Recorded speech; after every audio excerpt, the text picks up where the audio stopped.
الحمد لله عدد خلقه ورضا نفسه وزنة عرشه ومداد كلماته والصلاة والسلام على صفوة رسله وخير خلقه محمد وآله وصحبه. أما بعد فأعوذ بالله من الشيطان الرجيم. بسم الله الرحمن الرحيم.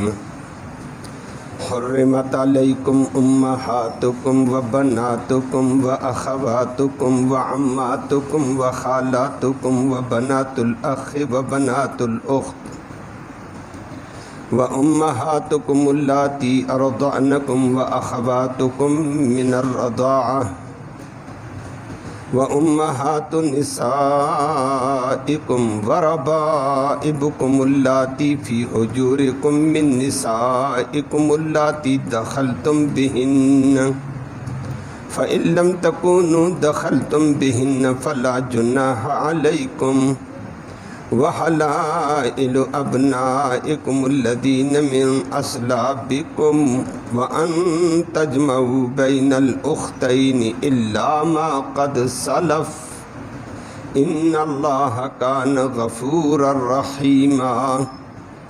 صدق الله العلي العظيم وبلغنا رسوله النبي الأمي الكريم.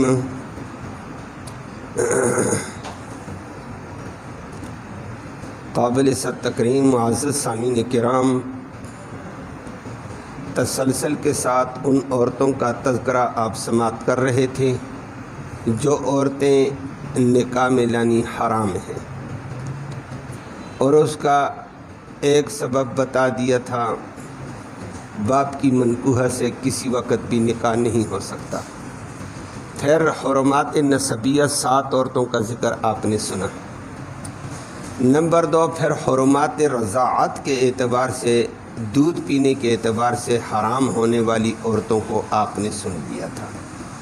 آج وَأُمَّهَاتُ نِسَائِكُمْ سے تیسری نشست ہے، تیسرا درجہ، تیسرا سبب ہے. حرمت مصاہرت کے اعتبار سے کچھ عورتیں حرام ہو جاتی ہیں، وہ ابھی آپ کے سامنے آتا ہے. اس میں سے فرما دیا ہے کہ تمہاری ساس تم پہ حرام ہو چکی ہے.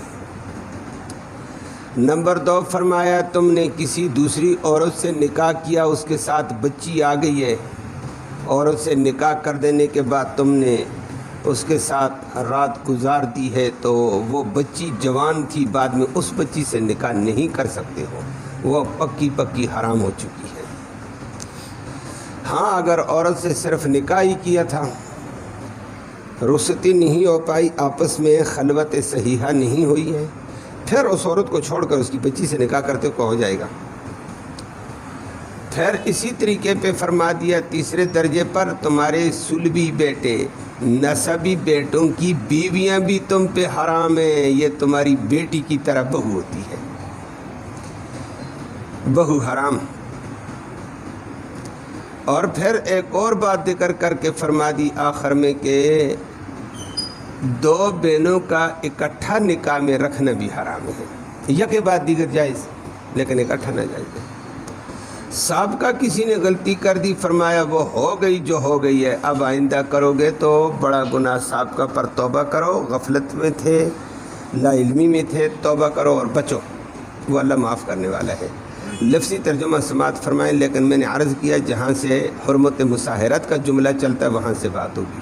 پہلے 2 درجات کا ذکر آپ نے سن لیا تھا. فرمایا وَأُمَّهَاتُ نِسَائِكُمْ، اور حرام کر دی گئی ہیں تمہارے اوپر، حرمت علیکم اوپر آیا تھا، تم پہ حرام کر دی گئی ہیں امہات مائیں، نسائکم تمہاری بیویوں کی مائیں حرام ہیں.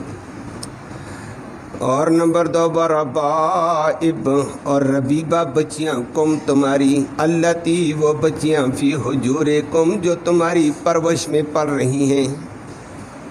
بیوی کے ساتھ اس کی بچی آئی ہوئی ہیں پہلے والی شادی سے. من نسائکم تمہاری ان بیویوں میں سے، اللاتی کہ وہ بیویاں، دخلتم کہ تم نے صحبت کر لی ہے، ہم بستری کر لی ہے، بہن ان بیویوں سے نکاح کے بعد، تو وہ اب بچیاں بھی حرام ہیں۔ فَإِن لَمْ تَكُونُوا اگر تم نہیں ہو دخل تم بہن ان عورتوں سے ہم بستری اور صحبت کرنے والے، فَلَا جُنَاحَ عَلَيْكُمْ پھر ان کی بچیوں سے نکاح کرنے میں گناہ نہیں ہیں۔ اور ایک اور حرمات کا ذکر کر کے فرمایا وَحَلَائِلْ اور بیویاں، ابنائکم تمہارے بیٹوں کی بیویاں، الذین وہ بیٹے من اصلابکم جو تمہارے صلبی بیٹے نسبی بیٹے ان کی بیویاں حرام ہیں۔ منہ بولے بیٹے کی بیوی حرام نہیں ہے، لے پالک کی نہیں ہے۔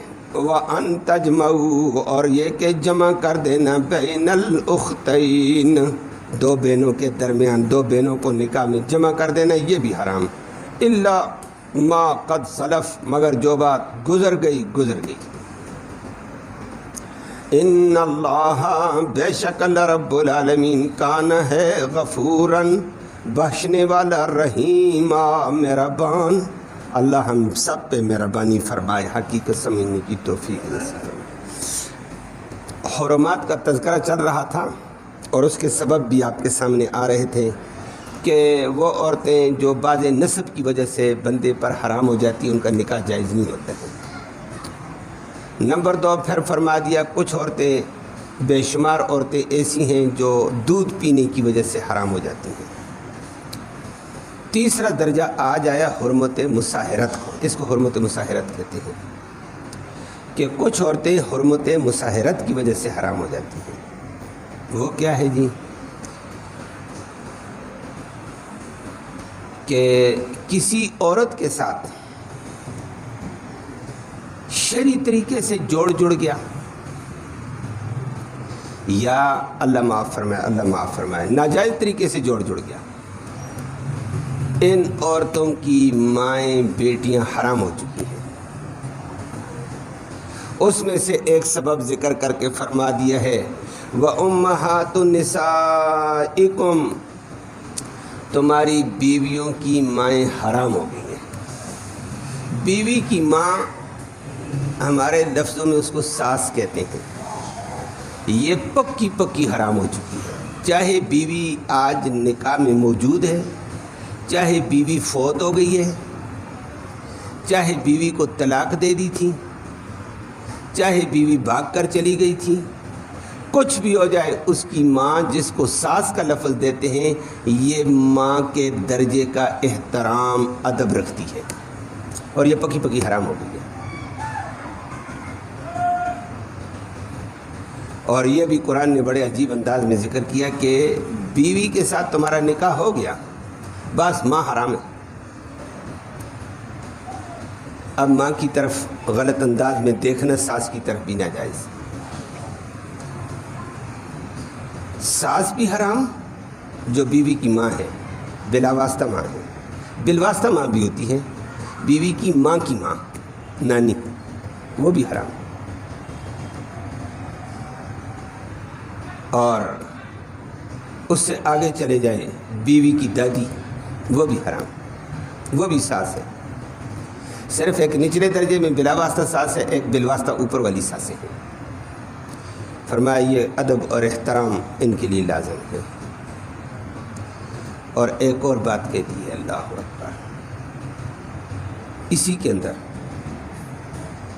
بیوی کی ماں تو حرام ہو گئی، میں نے عرض کیا ہے شریعت میں یہ بھی ذکر کر دیا کہ یہ تو نکاح کے ذریعے سے بیوی تھی نا، اور بیوی کی ماں حرام ہو گئی ہے، وہ تو ماں کا درجہ رکھ لیں گے۔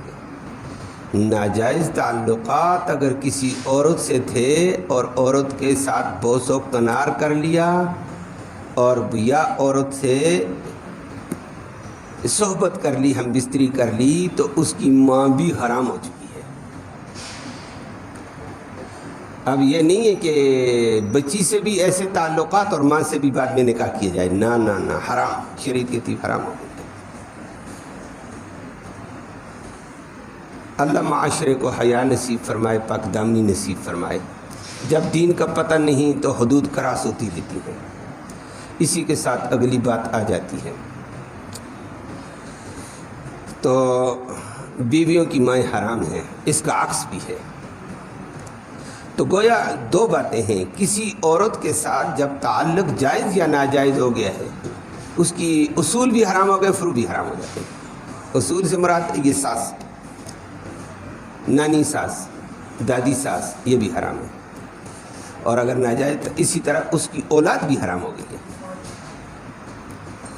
اب اگر کسی عورت کے ساتھ ناجائز تعلقات ہیں تو ناجائز تعلق کی وجہ سے اس کی ماں حرام ہو گئی، یا آج عورت کے ساتھ اور کل کے میں ماں کے ساتھ نکاح کرتا ہوں، نہیں ہو سکتا ہے۔ یا عورت کے ساتھ ناجائز تعلقات تھے اور بعد میں عورت کہتی ہے چلو بیٹی کو رشتے میں دیتی ہوں آپ، اور ایسے ہوتا رہتا ہے، اور یہ آج کے معاشرے میں زیادہ تباہی ہے۔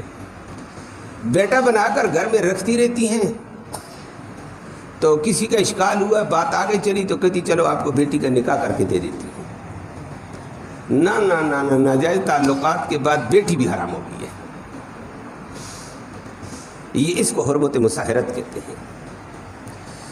حتیٰ کہ عورت کو بوس و کنار کیا، عورت کے ساتھ خلوت صحیحہ کر لی، اس کے اصول بھی حرام ہے، فروع بھی حرام ہے۔ اللہ سب کو محفوظ فرمائے۔ یہ معاشرے میں کئی جنب اس قسم کے گناہ آج جنم لیے ہوئے ہیں، چونکہ ایک دینی تقاضے کا پتہ نہیں ہوتا ہے۔ جو ہمارے سامنے مسائل آتے ہیں ہمیں اس کے اعتبار سے ہے، دائیں بائیں سے سنا تو پریشانی ہوئی تو پھر فتویٰ پوچھنے کے لیے آ جاتے ہیں، مدرسے میں آ جاتے ہیں، مسجد میں مولوی صاحب کے پاس آ جاتے ہیں۔ تو ایسے صاحبان کئی ہیں، بڑے گھروں کے ساتھ بڑی عمر والیوں سے تعلقات ہیں، تعلقات کے بعد وہ اپنی بچیاں دے دیتی ہیں۔ اب بچی کو نکاح میں رکھنا جائز نہیں ہے، ناجائز تعلقات ماں کے ساتھ تھے، یہ حرام کاری ہے، زناکاری ہے، اور نسل خراب ہے۔ اللہ سب کی حفاظت فرمائے۔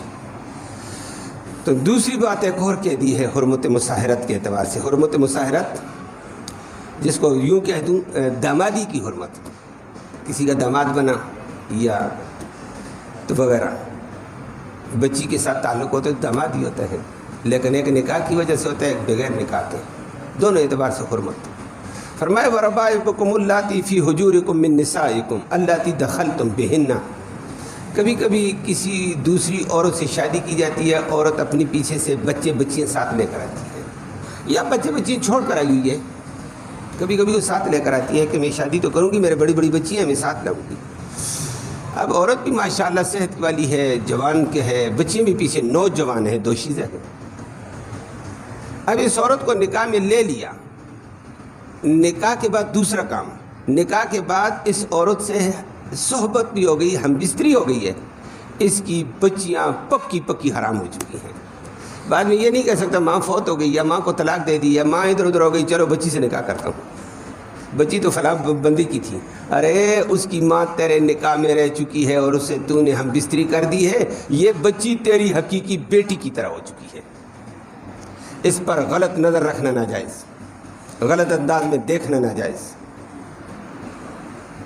بلکہ جو دخلتم بہن کے لفظ پر گہری سوچ رکھنے والے علماء کرام محدثین نے یہ بھی کہہ دیا کہ عورت کے ساتھ یہ وہی بات آئے گی جو تھوڑی دیر پہلے ذکر کی تھی، نکاح ہو گیا، نکاح کرنے کے بعد ایک جگہ کمرے میں بیٹھ گئے ہیں، بوس و کنار ہو گیا، ہاتھ بھی لگ گیا، بیٹی حرام ہو گئی ہے، یا عورت کے اندام کی طرف، اعضاء کی طرف دیکھ لیا، شہوت والے مقامات کی طرف، بیٹی حرام ہو گئی۔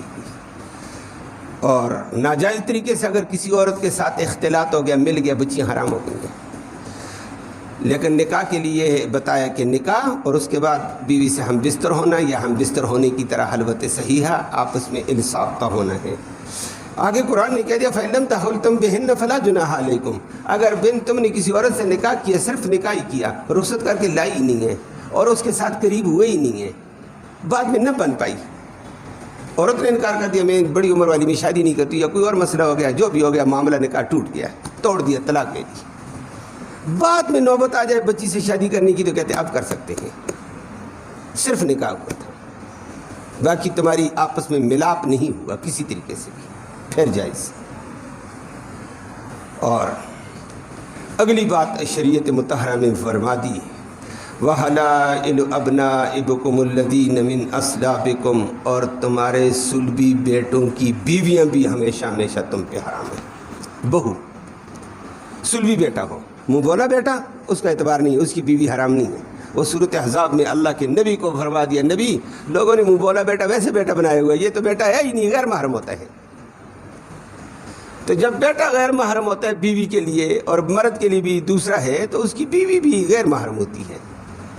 تو نبی کا بھی ایک منہ بولا بیٹا تھا زید بن حارثہ رضی اللہ تعالیٰ عنہ، یورپ کی جنگ میں گرفتار ہو کر آیا، غلام نبی نے اس کو پالا پھر بیٹا بنا کر رکھا تھا، وہ لمبی تفصیل۔ نبی نے اپنی پھوپھی کی لڑکی اس سے نکاح کر کے دی تھی، حضرت زینب کا۔ اللہ نے بھی کوئی فیصلہ سنانا تھا، دنیا کو مسئلہ سمجھانا تھا۔ زید کو اللہ کے زینب حسین تھی، جمیل تھی، عقل مند تھی، عالمہ تھی، نبی کے بنو ہاشم کے خاندان میں سید کے اعلیٰ خاندان میں ہے، اور زید بن حارثہ سید نہیں تھا، عام آدمی تھا، بلکہ عام آدمی بھی نہیں تھا، غلام تھا۔ نبی نے آزاد کیا تھا، آزاد آدمی غلام، لیکن نبی نے نکاح کیا۔ یہ اسی سے وہ مسئلہ آ جاتا ہے، کبھی کبھی لوگ کہتے ہیں سیدہ کے ساتھ غیر سید نکاح کر سکتا ہے، کیوں نہیں کر سکتا ہے؟ نبی نے خود نکاح پڑھا ہے، تو اپنی پھوپھی کی لڑکی تھی حضرت زینب رضی اللہ تعالیٰ عنہ کا نکاح کیا، زینب بنت جحش کا، زید بن حارثہ سے۔ لیکن اللہ کا کرنا ہے، دل کے مالک اللہ ہے۔ زید کچھ دن ان کے ساتھ رہا، زید کے دل میں اللہ نے ڈال دیا کہ میں نہیں رہنا چاہتا ہوں اس کے ساتھ۔ نبی نے کہا خدا کا بندہ، میں نے خاندان کو منوایا، تیرے اوپر غلامی کا دبا تھا، تو عام آدمی تھا، تیرے لیے میں نے زینب کو منوایا، خاندان کو منوایا، عاقلہ ہے، سمجھدار ہے، ذہین ترین ہے، بڑی زبردست علم والی ہے، سلیقے والی ہے، اعلیٰ صفات والی خاتون ہے۔ انہوں نے کہا بس میرا دل نہیں چاہتا ہے۔ اللہ اکبر، اس نے طلاق دے دی۔ طلاق کے بعد عدت گزری، اللہ نے عرش سے فیصلہ سنا دیا، نبی زینب کا نکاح میں آپ کے ساتھ کرتا ہوں۔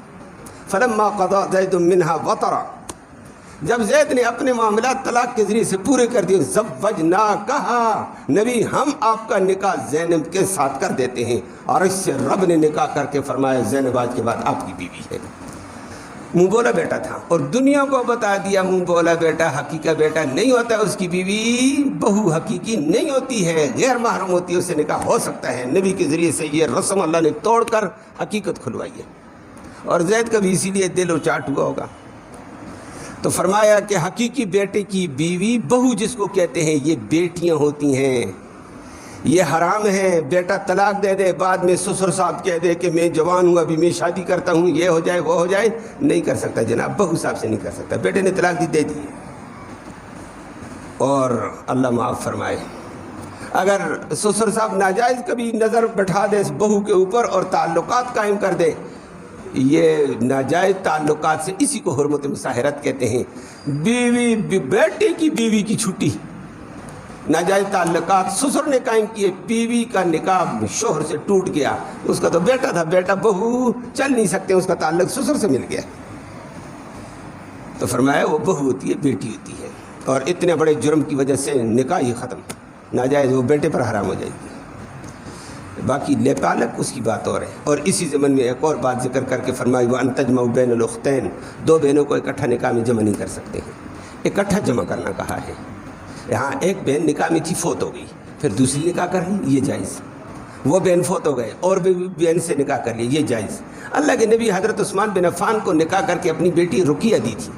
رقیہ بدر کے موقع پر، غزوہ بدر کے موقع پر فوت ہوئی، نبی واپس بدر سے آئے تو ام کلثوم کا نکاح پڑھا دیا عثمان رضی اللہ عنہ سے، دوسری بیٹی کا۔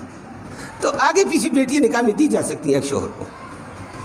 حضرت ام کلثوم بھی چند مہینوں کے بعد فوت ہو گئی، نبی کریم صلی اللہ علیہ وسلم نے منبر پر فرمایا کاش میری 1000 بیٹی ہوتی، یکے بعد دیگر عثمان کے نکاح میں دیتا۔ یہ تو عثمان کی ایک شان تھی۔ تو اس طرح تو جائز ہے، لیکن ایک بیوی بہن موجود، اوپر دوسری بہن سے بھی نکاح، دو بہنیں اکٹھی، یہ ناجائز ہے۔ قرآن نے اس کا ذکر کیا۔ اللہ اکبر۔